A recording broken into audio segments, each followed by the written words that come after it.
Hey guys, welcome back. Today we're going to start talking about Newton's three laws of motion. All right, I gave you these notes. They are attached to today's Google Classroom, so feel free to go through it and you can highlight as I go through them with you. All right, so Newton's three laws of motion. What is it all about? Basically, this is going to tie everything that we've done in physics together.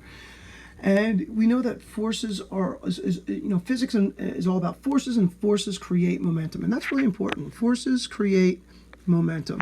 Another word for momentum is motion. And that is what we're going to start talking about today.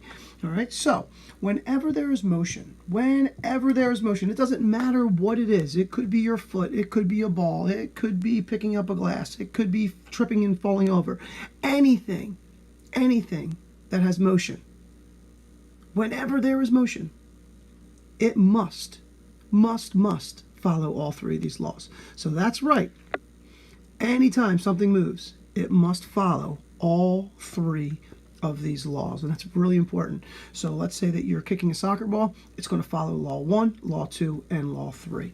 All right. Whenever there's motion, it must follow all three of these laws. All right. So let's go over law 1. All right. Law 1 is called the law of inertia. All right. Now, it's a big word. You don't really need to know what it means right now. I want you guys to think of this as the lazy law. Okay. Why? Now there's two parts of it. There's part A and part B. Okay. Now these are two parts. So we're going to go over one at a time. Part A, an object at rest, something that is standing still, will remain at rest until a force moves it. Now, an example that I gave you, a soccer ball. This soccer ball right here, all right, it will never, ever move by itself. It will stay in the grass, motionless forever, until a force moves it. So you can come back 3,000 years from now, and that soccer ball will still be sitting there in the grass, unless, of course, a force on the earth, or maybe a force of your foot, the wind, some force has to move it. All right. Let's go on to part B. Part B. Now, in the same sense, an object moving at a constant speed, or in a certain speed, will continue moving at that speed in the same direction forever and ever and ever and ever and ever and ever and ever until another force changes it. So basically, I call this the lazy law because if something's at rest, if it's standing still, it wants to stay standing still. If something is moving, it wants to continue moving in that direction until another force stops it. Let me see if I can do this real fast. I'm going to try to bring up my camera. All right, let's take a look at this ball right here. Okay, let's take a look at this ball. Here we go. Here's a ball. Perfect. All right, now I'm going to throw this ball, and according to the law 1, part B, this ball will continue going on forever and ever and ever until something stops it. So let's find out what stops it. Here we go. All right, there it is. It stopped. It hit a doll, it hit a game, it hit the rug, and those are the forces that stop that ball. Those are the forces of friction.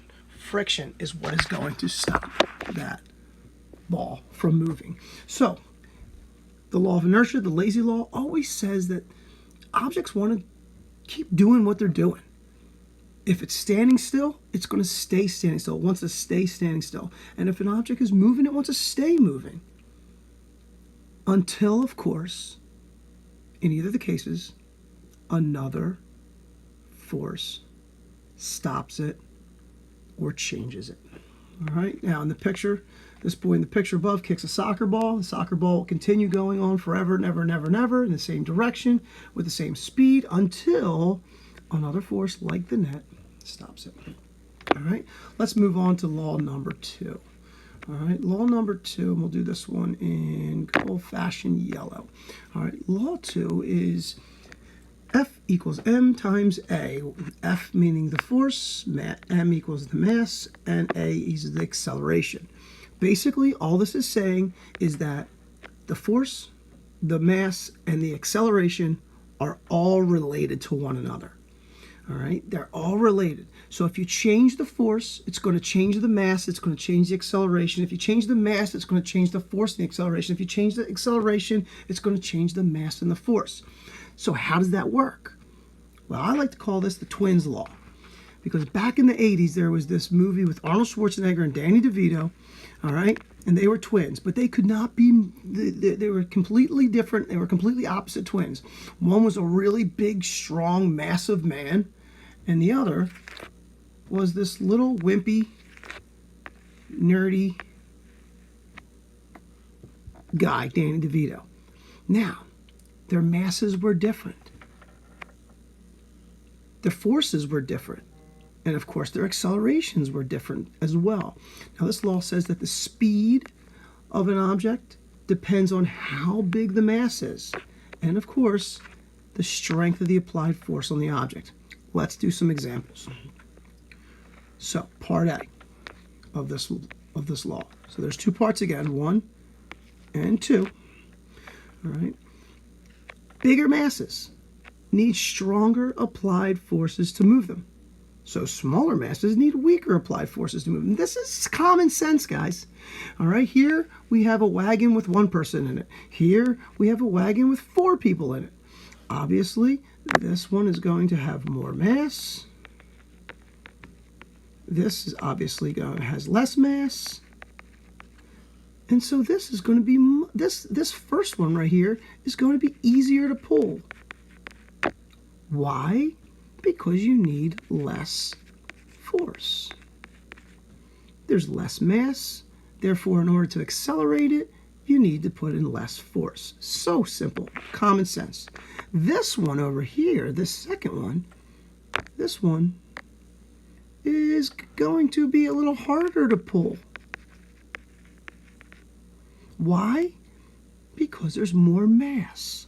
You're going to need to put in more effort and more force. And that's what it says. It says the person pulling the top wagon does not have to pull with as much force as the bottom because there's less mass. The bottom wagon has more mass, so it will require more force to accelerate. All right, this guy right here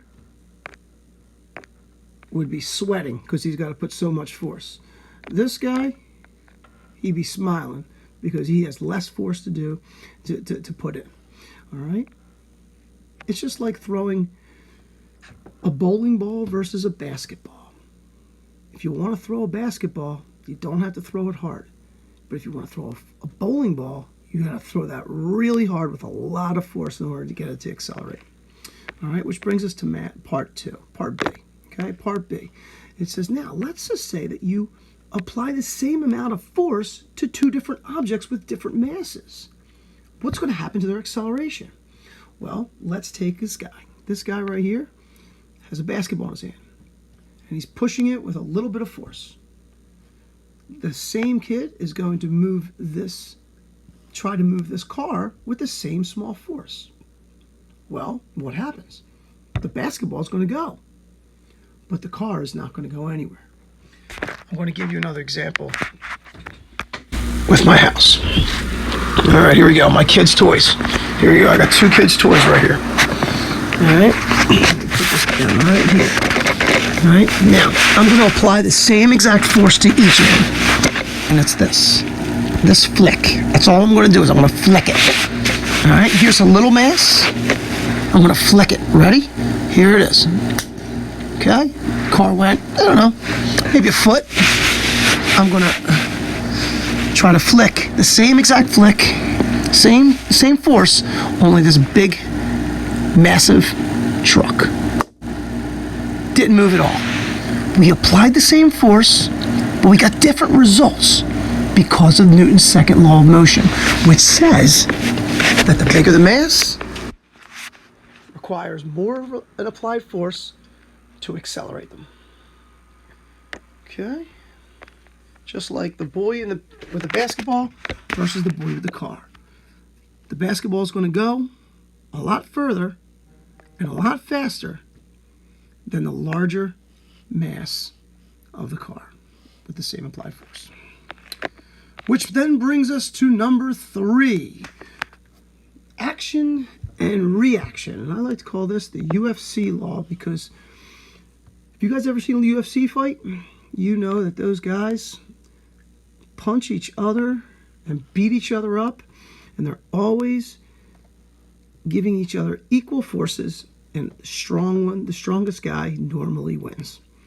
So this is all about two forces going at each other, equal forces and opposite forces. And it said movement occurs when two objects interact with one another. That's obvious. When two things touch or come in contact with each other, there's some sort of a force being, a push or a pull that's being occurred. All right? When this happens, both objects exert an equal force on another. Now that might sound a little bit weird. How is it that if a UFC fighter punches one